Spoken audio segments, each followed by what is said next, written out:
Olá, tudo bom?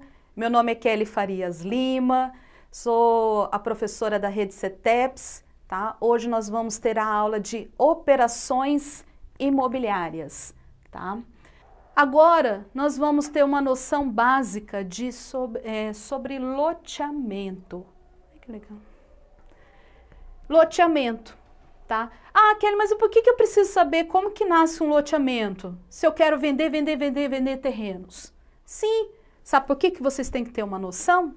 Para que quando surgir uma situação de uma área hiper top para você oferecer para os investidores que mexem com loteamento, tá?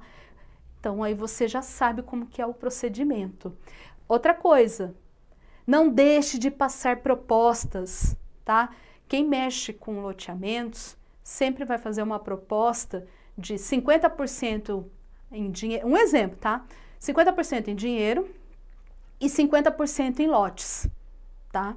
Então, não deixa de passar, porque o não a gente já tem, tá? E tem cliente que aceita, com certeza vai valorizar super para ele, sabe? Ter esses lotes como parte de pagamento, tá? Então, é bom a gente sempre saber como que é o procedimento. Eu vou mostrar como que lida com o loteamento. Então, ó, os loteamentos urbanos, ele obedece os preceitos estabelecidos da Lei 6.766, do 19/12 de 79, tá? Que normalmente são desmembramentos de glebas rurais.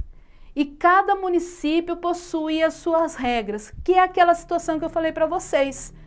Precisamos saber o plano diretor da nossa cidade, tá? Para que quando surgir uma situação, tá? Igual, vou dar um exemplo que aconteceu com um colega. Eu falou assim, Kelly, fiquei numa vergonha. Eu falei, o que aconteceu, São Antônio? Eu tava com um terreno top.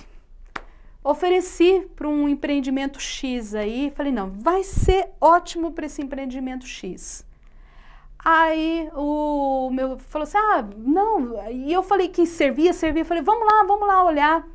E eu não tinha olhado o zoneamento, eu não tinha estudado o zoneamento dessa área que para mim era top para o meu cliente, e eu nessa empolgação não li o plano diretor, levei meu cliente, no que eu levei ele não quis nem descer, Kelly. Por quê? Porque não era o zoneamento, ele já sabia que não era o zoneamento. Então, para você não dar esse bola fora com seus clientes, então, antes de levar ele, oferecer para ele, você já tem que ter na ponta da língua o zoneamento e o plano diretor, tá? Para poder estar oferecendo para os seus clientes, tá? E o procedimento básico para a aprovação de um loteamento, tá? O que precisa saber? Precisa ter a planta de situação, a planta baixa com localização e dimensão dos lotes, sistema viário, reservas, praças, locais para comércio, escolas e lazer, planta de levantamento topográfico, memorial descritivo, planilha de cálculo e caderneta de campo, escritura do registro do imóvel e o RIMA, relatório de impacto ambiental. Para eu poder fazer tudo isso, para surgir um loteamento deste jeito aqui, que eu tenho a foto dele, tá? De um loteamento. E é uma situação, gente, para mexer com loteamento, não é 30 dias não, tá? Demora. Por isso que eu falo para vocês, para poder anunciar tem que esperar sair o RI, tá? Para transitar tem que estar tudo redondinho, tá? Lembra aquele exemplo que eu dei para vocês dos lotes lá do loteamento de pesqueiro? Então, se não tiver redondinho, tá? Não pegue para vender, senão vai dar problema para vocês. E você sabe, tem gente que quando quita, o que ele quer? E é o certo, porque eu oriento meus clientes, quitou, tem que passar escritura. Precisa passar escritura. Sabe por que precisa passar escritura? Eu vou dar um exemplo para vocês que aconteceu com um cliente que veio na dor lá no nosso escritório. Sabe aquela situação que compra um apartamento de transferência, quitou e nunca tinha tempo de passar a escritura. Ah, vou passar. Quando ele decidiu passar a escritura, gente, tipo assim, quarta-feira vou passar a escritura, vou lá no cartório, né? Combinou com o vendedor, tudo. Ai, gente, Pois acredito que o vendedor morreu bem no dia que ia passar a escritura. Aí o que aconteceu? Tá? Ele pegou, entrou em contato com a família, tudo comprador, né? A família dele, apesar que graças a Deus, eu falo graças a Deus assim, não tinha menor, tá? Ele não tinha filho menor. Então, era só ele. Os irmãos sabiam que ele tinha vendido o apartamento, e aí ele deixou bem claro à família, eu não vou pagar o inventário, tá? Aí vai ficar por conta sua, comprador, tá? Então, essa questão de vai demorar a passar a escritura, então tem que tomar muito cuidado quando, se Deus me livre, acontecer uma situação. Aí o comprador ficou com essa dívida, tá? De fazer o inventário, aí tá vendo uma maneira de fazer com uso capião, então fica aquela coisa, sabe? Então, achar uma maneira para ficar mais fácil para poder passar a escritura. Então, fez alguma transação de compra e venda parcelado, uma situação dessa, tá? Então, orienta o cliente, passa logo a escritura para não ter esses dissabores, tá? Voltando agora para o loteamento, tá? Então, eu preciso de tudo isso, tá? Para poder dar andamento nas vendas dos terrenos, tá? Então, o loteador somente poderá anunciar o empreendimento, tá, para a venda após obter o registro na prefeitura, constituído ilícito passível de punição pelo CRES, que é aquilo que eu comentei com vocês, tá?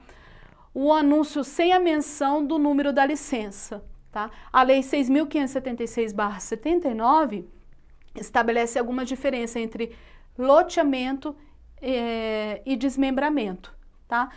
Vocês sabem qual é a diferença de loteamento e desmembramento? Vou mostrar aqui para vocês. Loteamento é a subdivisão de glebas em lotes destinados à edificação com abertura de novas vias de circulação. Isso é loteamento, tá? Que é isso aqui, ó. Isso aqui, não sei se dá para vocês verem certinho. Deixa eu ver se eu tenho aqui uma outra foto. Aqui tá melhor. Isso aqui é lote. E aqui tem as vias de acesso, tá? Quando é desmembramento, a subdivisão de glebas de lotes destinados à edificação com aproveitamento de sistema viário, tá? Existem, desde que não implique abertura de novas vias e logadores públicos. Então, o que é o desmembramento? Que aí você tem uma área de 10 hectares e eu quero desmembrar 1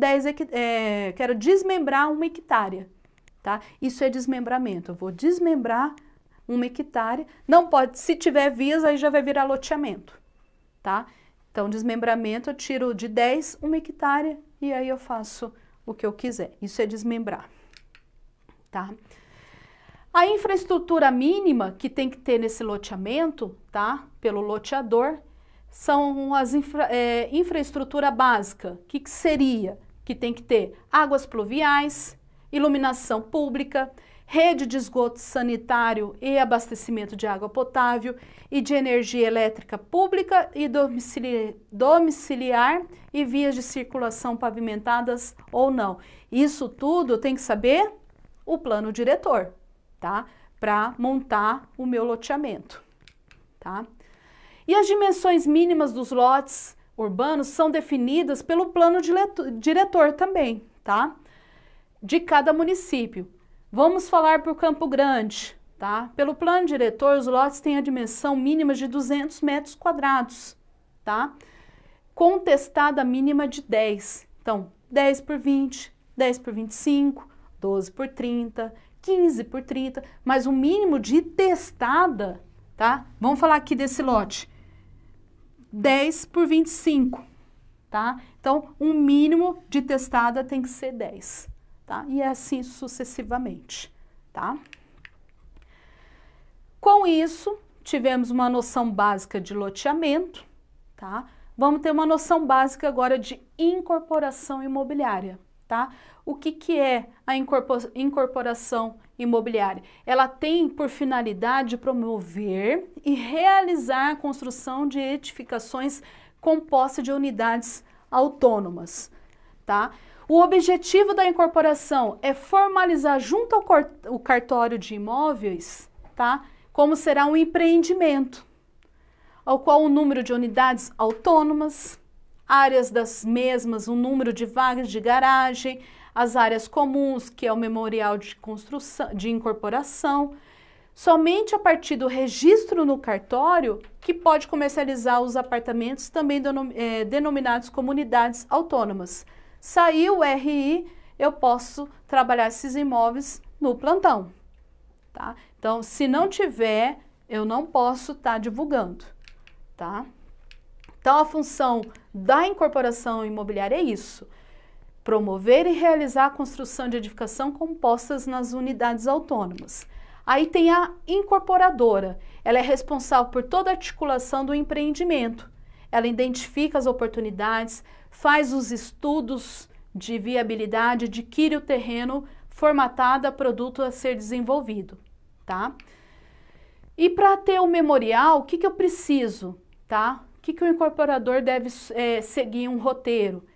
Possuir ou adquirir um terreno onde pretende se construir, ter os projetos aprovados nos órgãos competentes, tá? Registrar o memorial de incorporação no cartório de registro de imóveis, contratar a construção, comercializar as unidades que compõem o projeto, tá? Concluir a obra, fazer o registro individual no cartório de registro de imóveis de cada unidade comercializada e instalar o condomínio de entrega do prédio aos condôminos, tá? Esse aqui é o memorial que precisa ter, e quem faz isso é o incorporador, tá? Seguir todo esse roteiro. E o incorporador somente poderá negociar sobre as unidades autônomas após registrar no cartório competente do registro de imóveis, tá? Os documentos comprovando a propriedade do terreno, a inexistência de débitos de impostos, protestos de títulos, ações cíveis e criminais e de ônus reais relativos ao imóvel, aos alienantes e ao incorporador, os projetos de construção devidamente aprovados pelas autoridades competentes, tá? E o número de registro de incorporação, que é o RI, bem como a indicação do cartório competente, constará a obrigatoriedade dos anúncios impressos em publicações propostas, em contratos premiliares. Gente, é aquilo que eu falo para vocês. O corretor de imóveis tem que saber. Tudo bem, tem uma empresa aí que vai ter um lançamento top, mas para poder você estar jogando nas mídias, tem que esperar sair o RI, tá? Então, se não tiver, não, pelo amor de Deus, não me divulga nada enquanto não sair o RI. Sair o RI, aí você dispara as mídias, participa de plantões e tudo, tá? A construtora, ela já é uma empresa contratada e responsável de executar as obras do empreendimento de acordo com as especificações técnicas, tá? Então, o que é a construtora? Normalmente, sempre a incorporadora tem a sua construtora. Eu já vi situações de empresas de fora que veio para cá, para Campo Grande, que ela não tinha construtora, ela terceirizou as construtoras, tá? Então, pode também acontecer isso, que é um exemplo que eu quero mostrar aqui para vocês, tá? Tem um exercício do caderno de questões que fala sobre isso. Quem pode ser incorporação, tá?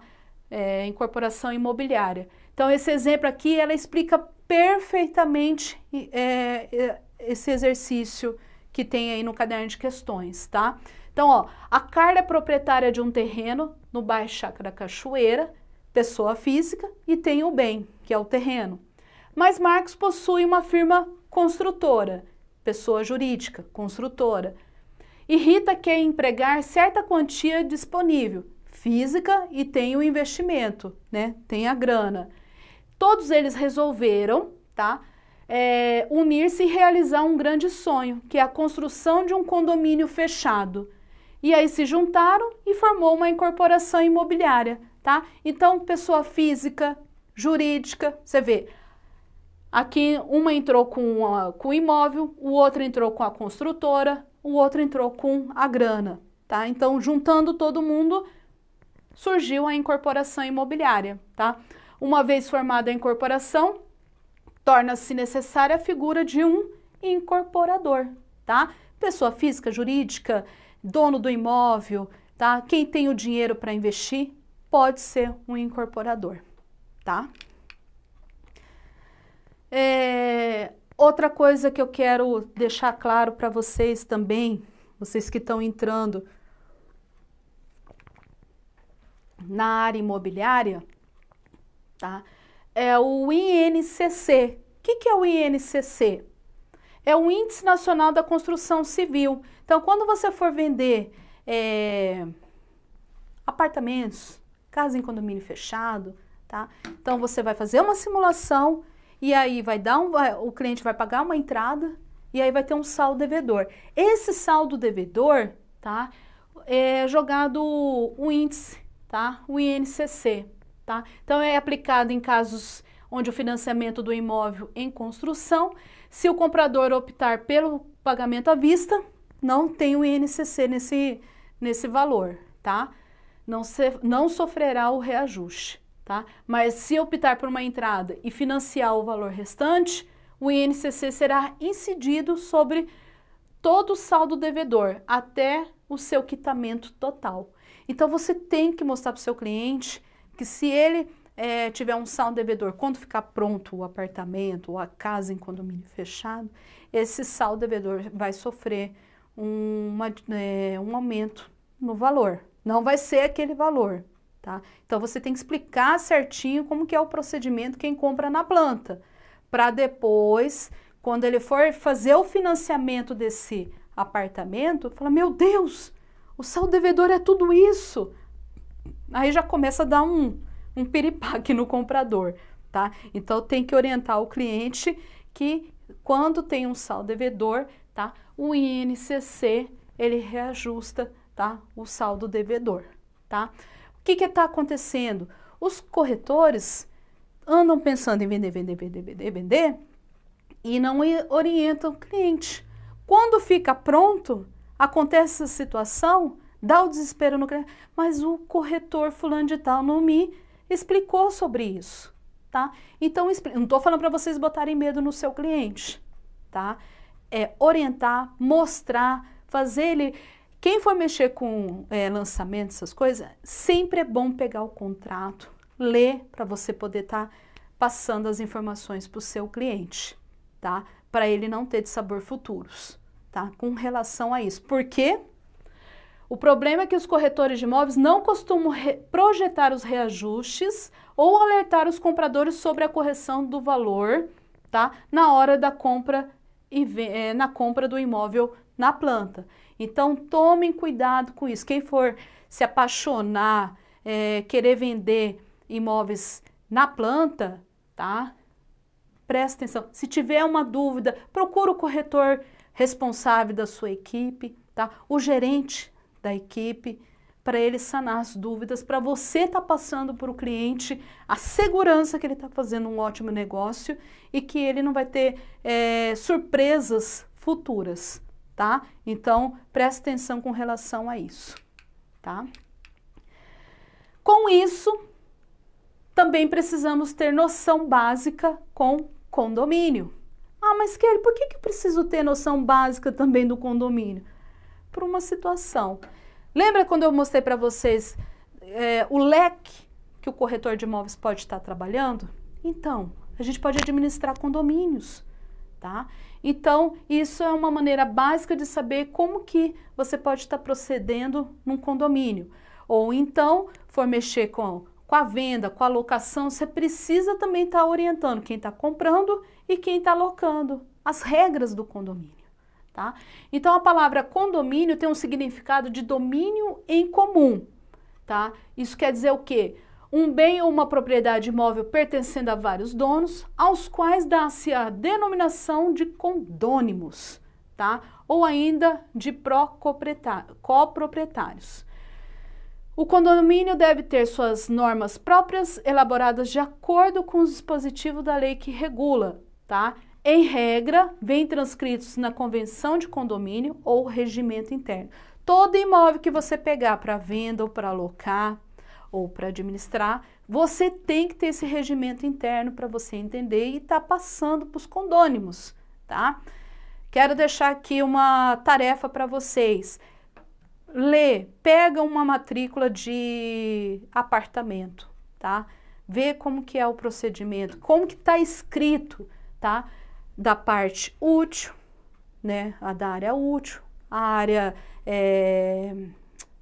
área do terreno, a garagem, como que consta na matrícula, tá? Então, pega vários tipos de matrícula, de fazenda também, tá? De casas, para vocês estarem se familiarizando, para que quando vocês pegarem os imóveis para venda ou para alocar, para estar dando suporte para os seus clientes, tá? É só um lembrete agora falando de condomínio. Tudo que for fazer é através de assembleia, tá? E aí tem tudo que compete à aprovação de convenção e de regimento, é tudo através de assembleia, tá? O síndico, ele pode delegar funções. Um exemplo, tá? Contratar empresa especializada de administradora, escritório de advocacia e etc, tá? Então, o síndico, ele delega funções. E nisso, tá? Como que para administrar, para ser síndico de um condomínio, tá? Tem que ter um síndico e um conselho consultivo, tá? Constituído por 3 pessoas e tem que ser moradores do condomínio, tá? Sendo que em ambos os casos o mandato não poderá exceder a 2 anos, tá? Sempre tem eleição em 2 anos, tá? As decisões sobre a forma de administração do condomínio cabe à Assembleia Geral, tá?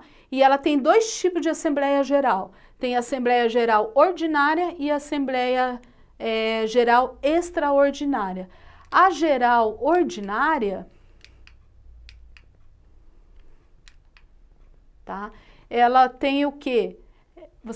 Ela faz eleição do síndico e demais membros, para exame de votação de conta de administração, então tudo pela Assembleia Ordinária, tá? Geral Ordinária. Discutir e aprovar orçamentos para o exercício seguinte, outros assuntos de natureza pertinente, então tudo pela Assembleia Geral Ordinária. A extraordinária já pode ser feita, convocada pelo síndico, tá? Pelo conselho ou pelo qualquer condômino que represente no mínimo previsto na convenção, tá? Deve obrigatoriedade constar no motivo da convenção na pauta, sempre que houver necessidade. Então, a extraordinária, vou dar um exemplo para vocês, é aquela que vamos resolver a situação. Quer ver um exemplo? Que está acontecendo muito nos condomínios, é a questão de tirar o botijão de gás do apartamento e colocar para fora. Então tem que fazer um projeto, isso tudo pelo corpo de bombeiro, né, as regras do corpo de bombeiro. Então é uma coisa assim, quando é notificado, você precisa tomar as providências. Então aí se faz uma Assembleia Ordinária Extraordinária, tá? Ordinária não, Assembleia Geral Extraordinária, tá? Para passar as informações para os condôminos, levar os orçamentos, né, e de como proceder, tá? E o síndico, a função dele é dirigir e administrar o condomínio, cumprindo levar com probidade o seu trabalho, tá? Essa é a função do síndico. E aqui eu quero reforçar a vocês o que o corretor de imóveis pode estar trabalhando, tá? Então, você viu como que é a área do corretor? Que bacana que é. Você pode abraçar tudo. Vou ler novamente aqui para vocês, tá? Administração de condomínio, que é o que a gente acabou de falar agora. Administração de imóveis, que é a alocação, arrendamentos, avaliação, correspondente bancário, lançamentos, loteamentos, ser leiloeiro, perito judicial, venda de imóveis internacionais, venda de imóvel rural, venda de imóvel urbano, venda de imóveis adjudicados. Olha só o tanto área que o corretor de imóvel pode atuar. Que bacana, que bênção. Você pode abraçar tudo ou você pode, não, eu quero mexer com lançamentos, não, eu quero mexer com avaliações. Olha que bênção, tá? Então, isso que eu quis passar, que eu quis não, que eu passei para vocês, tá? É tanta coisa, eu fico maravilhada com a nossa profissão como corretora de imóveis, tá? Eu tô aí à disposição de vocês para qualquer coisa, tá? Meu nome é Kelly Farias Lima, aqui tem meus contatos, qualquer coisa, tô aí à disposição de vocês. Eu quero agradecer a presença de todos, tá? E o meu muito obrigada e sucesso para vocês, tá? Qualquer coisa estou aí à disposição, tá? Qualquer dúvida, igual eu falei para vocês, se tiver com vergonha de perguntar pelo corretor responsável pelo estágio de vocês, pode me procurar. Eu estou sempre aqui na rede CETEPS de segunda, terça e quarta a partir das 18 horas, tá? Ou pelo meu WhatsApp, 99264-9701, tá? Pode contar comigo. Tá bom, pessoal?